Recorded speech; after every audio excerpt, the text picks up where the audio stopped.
The night the Mitchells vanished, a suffocating silence fell over their quiet suburban street, a silence so profound it seemed to swallow the very echo of their terror. It was October 2005, the air crisp with the first chill of autumn, and in the comfortable two-story home, a final desperate act of communication was made.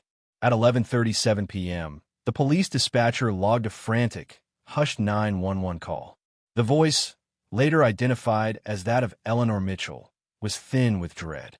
She reported an intruder in the house, a sound she couldn't place, a shadow she couldn't define, a pervasive sense of violation that had awakened her and her husband, Arthur.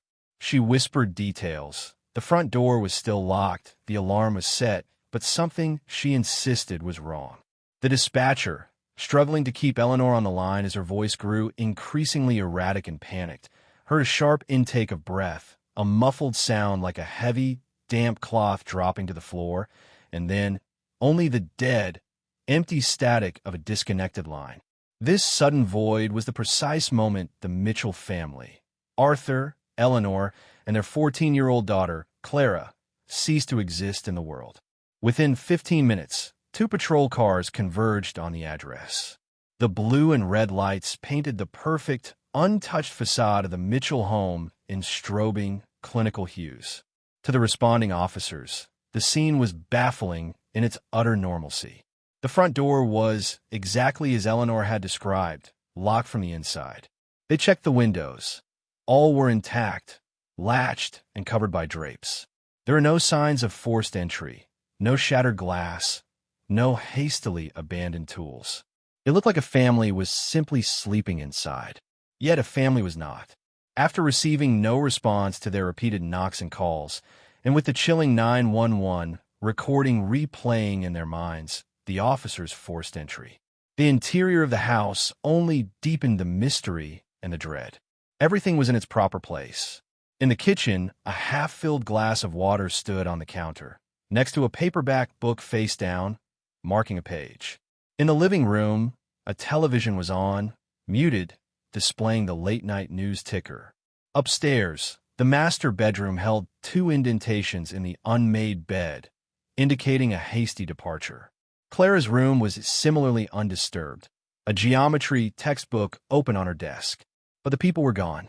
There was no blood, no struggle, no ransom note, none of the typical, visceral hallmarks of a violent crime or an abduction. The only thing of note was a small, almost insignificant detail that the lead detective, a veteran named Frank Molina, instinctively marked. On the entryway floor, near the hall closet, lay a single, antique silver locket. It was a family heirloom Eleanor was known to always wear. Its presence on the floor, instead of around her neck, was the first true indication that something deeply wrong had transpired. The locket became the case's initial, singular piece of physical evidence, a metallic tear shed by the vanished family. The initial investigation was a frenzy of futility, a high-octane operation with nothing to grasp. Detectives scoured the property and the surrounding neighborhood. Neighbors offered vague, unhelpful recollections, a strange car, a barking dog, sounds that, in retrospect, seemed to fit the newly fabricated narrative of an abduction, but which held no concrete substance. The family car, a dark green sedan, remained parked neatly in the garage. Their wallets, Arthur's phone, Eleanor's purse, and Clara's backpack were all found within the house. The entire infrastructure of their lives was left behind, suggesting they hadn't planned to leave, or that they had been prevented from taking anything at all. The first logical assumption, that this was an elaborate, rapid-fire kidnapping, quickly began to crumble. Kidnappers take victims, yes, but they almost always communicate a demand, leave a sign, or disrupt the scene in some recognizable way. The Mitchell home, however, stood as a monument to the inexplicable absence. Detective Molina felt the cold weight of the case settle on his shoulders. He reviewed the 911 tape countless times, focusing on the last, cut-off sound. Was it a struggle? A door closing? A choked gasp? It remained an indecipherable audio ghost. He theorized a professional operation, someone who knew the house, knew the family's habits, and executed an impossibly clean extraction. Yet, the evidence offered no motive. Arthur Mitchell was a mid-level accountant, Eleanor a teacher. They had no known enemies, no deep debts, and no involvement in anything remotely illicit. They were, in every sense of the word, an ordinary American family, which made their perfect, seamless disappearance all the more terrifying. The case quickly drew national attention, a chilling example of people vanishing into the ether. For 2 years, the official status remained missing persons, the case file growing heavier with reports of dead-end sightings and psychic tips, yet hollow of any genuine lead. The house itself became an unofficial memorial, a sealed tomb of normalcy, its chimney standing tall and dark against the sky, unaware of the terrible secret it held within its sooty walls. The family's oldest son, Ethan, away at college at the time of the event, returned to an empty home and a life turned instantly tragic, forced to become the reluctant steward of a living ghost story. Years bled into one another, and the Mitchell case, once a roaring fire of media speculation, dwindled into the flickering ash of cold files. The house remained vacant, owned now by the bank, its interior sealed and its story whispered about in hushed tones by the neighborhood children. Detective Molina, though promoted, carried the failure like a physical burden. He knew, with the conviction only an investigator who has spent years on a single tragedy can possess, that the key lay in that initial 20-minute window between Eleanor's call and the police arrival, and perhaps in the details they had dismissed as irrelevant. The notion of the perfect crime began to take a sinister hold, suggesting not a large organization, but a single, deranged mind capable of meticulous planning and flawless execution. The locket, retrieved and placed in evidence, was analyzed and reanalyzed. It had no fingerprints other than Eleanor's, and offered no clues about its placement on the floor. It was a symbol of loss, not a path to the truth. The official narrative had settled into an uncomfortable, unsettling ambiguity. Either the Mitchells had suffered a shared, spontaneous breakdown and fled, or they had been the victims of an unknown party who had achieved the impossible. Neither explanation felt right. The family's finances were stable, their passports were still in the house, and their behavior leading up to the event was unremarkable. The flight theory simply defied logic and the documented terror in Eleanor's voice. The kidnapping theory demanded a level of operational stealth that stretched the limits of belief. The quiet was the most damning feature of the case. A physical confrontation with 3 people, including a man and a struggling teenage girl, should have left some mark. A broken vase, a scuff on the wall, a fiber from an attacker's clothing. The house was immaculate, a testament to a truth too bizarre for the evidence to support. The true breakthrough, however, would not come from the organized, procedural efforts of the police department, but from a single, random administrative action. 5 years after the disappearance, the bank, preparing the Mitchell home for auction after finally clearing the legal hurdles of the family's missing status, hired a small construction team to conduct minor repairs and maintenance. The house needed to be pristine for sale, and part of the preparation involved ensuring all major structural components, including the fireplace and its flue, were in working order. This detail, the mundane necessity of home maintenance, was the inadvertent catalyst for the shocking revelation. On a dreary November afternoon, a young contractor named David Chun climbed onto the roof to inspect the chimney. It was a standard, rectangular brick structure, unassuming and sturdy. As he began to clear the flue opening, preparing to drop a rope and brush down the lining, he noticed something strange. The damper, the metal plate meant to be operated from the fireplace below, was immovably wedged. Thinking it was simply jammed with debris or rust, he began to pry it open with a long metal rod. He was not looking for a crime scene. He was simply trying to finish his job. What he felt when the rod slipped past the obstruction was not soot or mortar, but the yielding resistance of something soft and unnatural. He noticed, too, a faint, sickly sweet odor that had been trapped inside the chimney chase, masked by the general mustiness of the sealed house. The smell, once freed, was a sickly sweet, overwhelming stench of decay. Alarmed and profoundly unsettled, David abandoned his tools and immediately called his foreman, who in turn contacted the police. Detective Molina, receiving the call, felt a cold, sharp dread pierce the fatigue of 5 years. He knew, instinctively, that the house had finally given up its secret. The sheer impossibility of the location, the utter violation of the chimney as a hiding place, made the blood run cold. As investigators descended on the scene, the second phase of the Mitchell tragedy began, transforming the case from an abstract, frustrating mystery into a visceral, undeniable horror. The initial assumption that the contractor had stumbled upon the remains of a single, unlucky intruder was about to be shattered by a discovery that was far more complex, far more gruesome, and exponentially more disturbing. The chimney, a traditional symbol of warmth and home, was now understood to be the Mitchell family's crypt. The subsequent scene that unfolded at the Mitchell residence defied every convention of crime scene protocol and logic. The chimney was sealed off, surrounded by police tape, and became the singular focus of a renewed investigation. Experts from the forensic unit were called in, facing a challenge unlike any they had encountered: the retrieval of human remains from a narrow, vertical shaft of brick and mortar. The local fire department was enlisted, tasked with the grim, surgical process of dismantling the masonry layer by layer, revealing the dark interior not with a powerful smash, but with the careful, almost reverent precision of an archaeological dig. The air was thick with the dust of old brick and the overwhelming, metallic scent of death and time. As the bricks were peeled back, the truth was revealed in horrifying, chronological layers. The first remains discovered were those of Arthur Mitchell. He was found wedged near the flue's midpoint, his body contorted in a position that suggested a desperate, frantic struggle, or perhaps a rapid descent. His clothing was torn, shredded by the jagged edges of the brick lining. What was immediately clear was that he had not climbed up into the chimney, but had been forced down it. Crucially, the forensic anthropologist noted the severe, blunt force trauma to the back of his head, suggesting he had been incapacitated before entering the shaft. The implication was stark and terrifying. Arthur had not entered willingly, nor had he been trapped in a burglary gone wrong.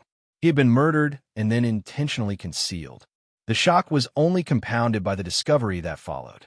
Further down the shaft, resting near the base of the hearth, entangled in a mesh of decay and soot, were the remains of Eleanor Mitchell and her daughter, Clara. They were pressed together, their final position hinting at a desperate, final attempt at comfort or protection.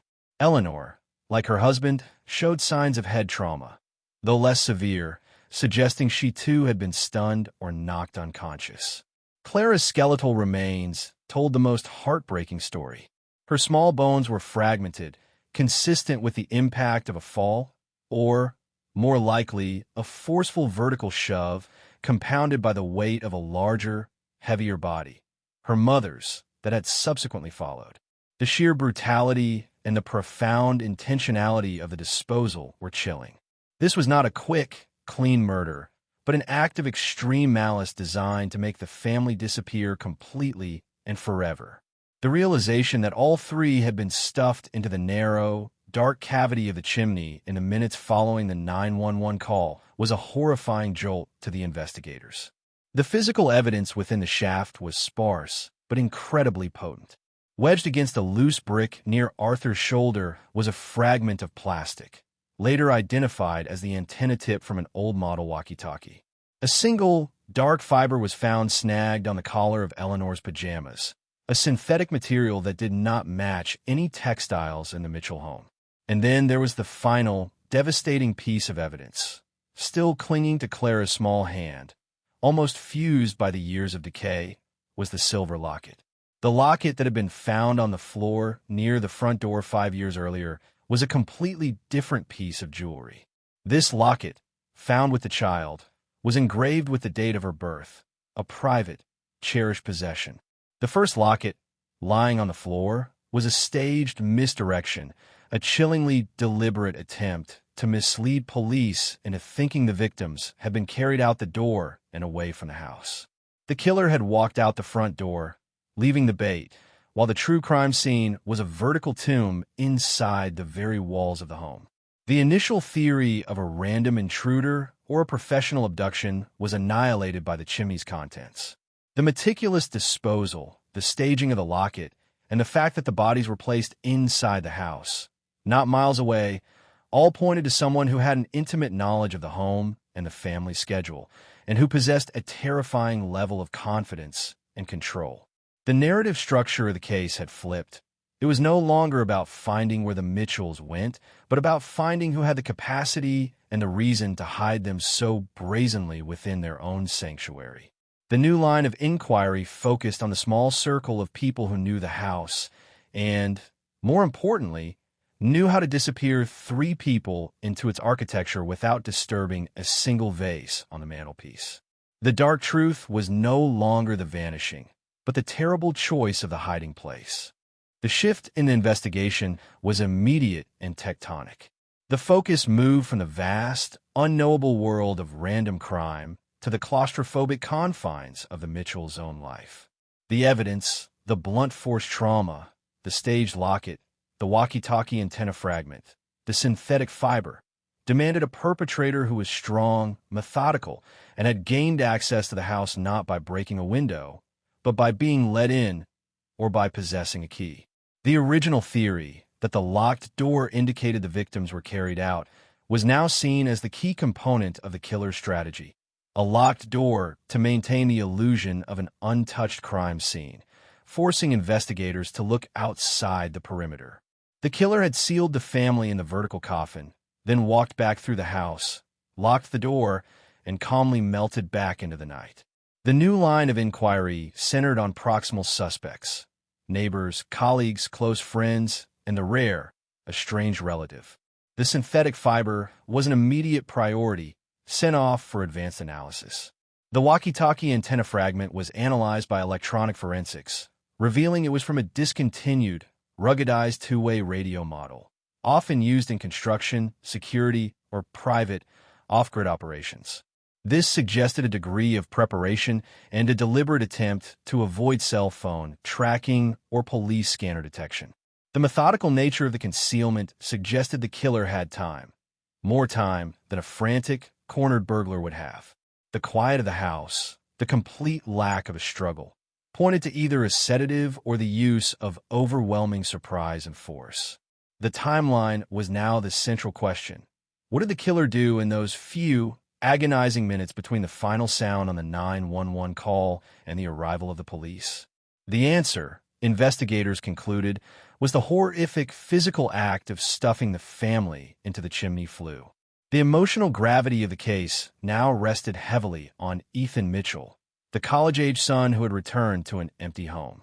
He had been a peripheral figure, a grieving son, but now his proximity to the family made him a necessary, though painful, subject of inquiry. His alibi was rock solid, documented attendance at a university several hundred miles away, but his deep knowledge of the family's life was invaluable. It was through Ethan that the investigators learned about the small details that might have been motives. Arthur Mitchell had recently had a falling out with a business associate over a substantial financial dispute. Eleanor had been dealing with a troublesome, recently fired handyman who had worked on the house's exterior and, crucially, had access to a spare key the family kept hidden near the back door. This handyman, Dennis Colby, had been interviewed casually 5 years prior, offering a brief, unverified alibi, and was quickly dismissed. Now, he became the primary focus, the dark figure lurking just beyond the initial frame of the investigation. Colby's file was resurrected, his background scrutinized with ruthless efficiency. He was a man with a minor record of theft and a history of resentment toward perceived slights. The financial dispute Arthur Mitchell had been engaged in was not with a business associate, but with Colby himself, over a payment he believed he was owed for substandard work. The motive was simple, brutal, and tragically small. Revenge, escalating violently in a moment of panic after being discovered inside the house he had likely entered to commit burglary or vandalism. The initial intruder, Eleanor reported, was not a random stranger. but a ghost from their own recent history. The details began to click into place with terrifying speed. Colby, working on the roof and gutters a few months prior, would have been intimately familiar with the chimney structure. He would have known that the front door would be locked when the family went to bed, and he likely used the spare key to gain entry. He was the one who had the time and the means for a pre-planned, non-random act of violence. The final piece of physical evidence arrived from the lab. The synthetic fiber from Eleanor's pajamas was identified as a unique type of nylon threading used exclusively in the uniforms of a specific, local construction company, the company Dennis Colby had last been fired from. This established a direct, undeniable link to the prime suspect. The web of evidence, spun of brick dust, nylon thread, and a misplaced locket, was now taut and complete. The terrible secret of the chimney was no longer a mystery, but an accusation waiting to be delivered. The emotional impact on Detective Molina was palpable. The failure of 5 years was replaced by a grim, hard-won certainty. The Mitchells hadn't vanished. They had been trapped and hidden by a man whose anger was as suffocating as the chimney itself. The arrest of Dennis Colby was executed quietly, away from the media circus that had once surrounded the Mitchell house. The police moved with a chilling efficiency, armed with the new forensic evidence and the skeletal remains from the flue that screamed the truth louder than any witness. Confronted with the walkie-talkie fragment, the uniform fiber, and the sheer impossibility of anyone else having the motive, access, and knowledge to carry out such a heinous act within the compressed time frame, Colby's carefully constructed composure finally began to crumble. The interviews were long, relentless exercises in psychological pressure, designed to chip away at the years of calculated silence. The narrative was clear. He hadn't planned murder, but he had planned a break-in, a confrontation over the money he felt he was owed, and when Eleanor Mitchell spotted him, the man she had hired, the situation catapulted into violence. The full, horrific sequence of events was eventually pieced together, filling the 20-minute void of the initial investigation with unspeakable detail. Colby, having let himself in, was likely rummaging through Arthur's office when the couple was alerted by an errant noise. Eleanor's frantic 911 call was the one variable he couldn't control. He found Eleanor in the hallway, struck her with a heavy, improvised weapon, and then immediately turned on Arthur, silencing him quickly to prevent him from taking action. The force and speed of the attack were key to the initial lack of struggle, a flash of overwhelming violence. With the clock ticking on the police arrival, Colby's mind raced not to escape, but to eliminate the evidence. His familiarity with the house from his construction work gave him the one horrifying, insane solution: the chimney. He began with Arthur, struggling to hoist and then drop the man's unconscious body into the narrow flue from the roof access. The immense difficulty of this physical act was later confirmed by the forensic examination of the body, which showed contusions and tearing beyond the initial fatal wound. Then came Eleanor, followed by Clara. The investigators realized the true horror. Clara, the teenage daughter, may have witnessed her parents' fate. When the police had arrived, Colby was likely still on the roof, perhaps sliding down a nearby tree or gutter drain, only to double back and lock the front door from the outside with the spare key. He placed the decoy locket, likely a trinket stolen from the house earlier, on the floor as a final, malignant flourish, ensuring the police would assume an external abduction. The staging was a testament to his cold-blooded, methodical nature. He had sealed the evidence into the house itself and then vanished, allowing the silence of the sealed house to tell a carefully crafted lie. The revelation brought a new wave of grief and raw anguish to Ethan Mitchell. For 5 years, he had lived with the abstract terror of the unknown. The truth that his family had been suffocated and entombed within the very structure of their home by a man whose face he probably knew was a grotesque and soul-crushing certainty. The ambiguity was gone, replaced by the profound injustice of their final moments. The chimney, once just a structural component, became a symbol of betrayal and the darkest potential of human malice. The final evidence against Colby was irrefutable. His clothes, which he claimed to have burned, were traced to a dumpster fire report from the following day, a desperate attempt to destroy the fibers and the scent of soot and decay. His former associates confirmed his ownership of the discontinued walkie-talkie. The truth, 5 years in the making, was finally complete, documented not in the abstract language of speculation, but in the gritty, undeniable evidence of human remains and forensic minutiae. The trial of Dennis Colby was a somber, deeply painful conclusion to a mystery that had gripped the nation. The prosecution's case rested entirely on the evidence extracted from the chimney, turning the Mitchell home's architecture into the star witness. The forensic experts described in clinical, terrifying detail the contortions of the bodies, the presence of the head trauma before entombment, and the deliberate misdirection of the decoy locket. The 9/11 tape, played in the silent courtroom, served as the final, haunting testament of Eleanor Mitchell, her terrified whisper the last sound of a life violently extinguished. The most crucial piece of testimony came from the construction foreman, who described the initial, simple act of sending David Chin to clean the flue, an act of mundane maintenance that unknowingly became the unsealing of a 5-year-old murder. Colby maintained a hollow defense, attempting to revert to the initial narrative of a robbery gone wrong with an unknown accomplice. But the evidence was too specific. The nylon fiber, the antenna fragment, the intimate knowledge of the home's maintenance issues, all pointed to him and him alone. He had not only committed murder, but had desecrated the very idea of home, turning a place of warmth and security into a Gothic crypt. His motivation, as established by the prosecutor, was not grand. It was the confluence of small, bitter resentments and a sudden, panicked need to erase all trace of his crime. He had planned to burglarize, been recognized, and in a terrifying escalation, eliminated his witnesses in the most profoundly permanent way he could conceive of in the heat of the moment, relying on the structural integrity of the home to be his eternal accomplice. The verdict was guilty on all counts, a decision that provided legal closure but no true peace. The case left an indelible scar on the community and on the world of criminal investigation. It became a chilling cautionary tale about the deceptive nature of a crime scene silence. Detective Molina, finally able to close the file, reflected on the early missteps. The initial focus on the perimeter, the exterior, the doors and windows had allowed the killer's ingenious concealment to succeed. The lesson was brutal. When an answer seems logically impossible, the truth might be hidden in the most illogical, domestically intimate place imaginable. The chimney, a symbol of Santa Claus and family gatherings, had been the perfect, terrible sanctuary for a monstrous secret.